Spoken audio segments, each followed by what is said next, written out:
I was naive to a sense of how this whole world works.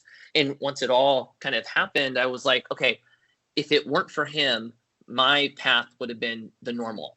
And it's now not the normal. So how could I get as many people to where I'm at? And so that's where the kind of the idea started.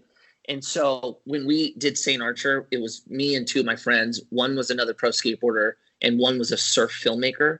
And none of us knew about business, really. We didn't know how to do a business plan. We didn't know how to raise money. We didn't know any of this. And Randy is who basically we went to, and he helped us set everything up, helped us with our business plan, taught us how to pitch an investment, basically prepared us for all the questions that were going to be asked at us, how we were going to respond, etc.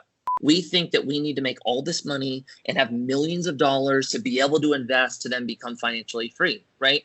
That is not how people become financially free. It's all about consistency, right? But there's so many behavioral issues that we struggle with that have to be identified first so that you can even start this process in your goal to achieve financial freedom. My dad didn't verbally teach me a lot when it came to money. I just saw it, right? Like when things would happen that, weren't good financially, he wouldn't get wound up. I never felt it. I saw a consistent feeling with him, right? So remember, we see, we don't hear. So that's something us as parents need to constantly be reminding ourselves of. The other thing is, remember what money is, right? Money is a tool, but money also accelerates our strengths or our weaknesses.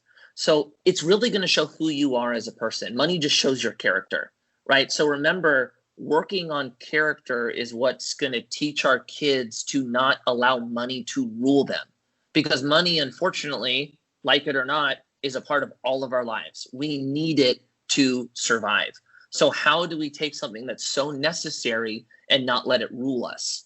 So my daughters are 5 and 7, so they're young still, right? So right now, all we're working on for them is teaching them how to work, how to put work towards something.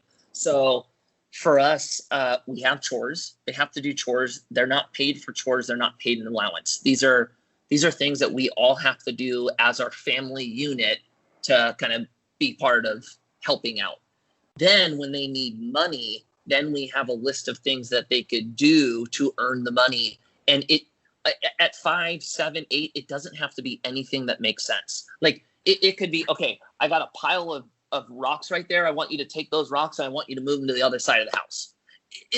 There could be no rhyme or reason. All we're trying to do is instill this idea of, if I need money, I need to go out and do something.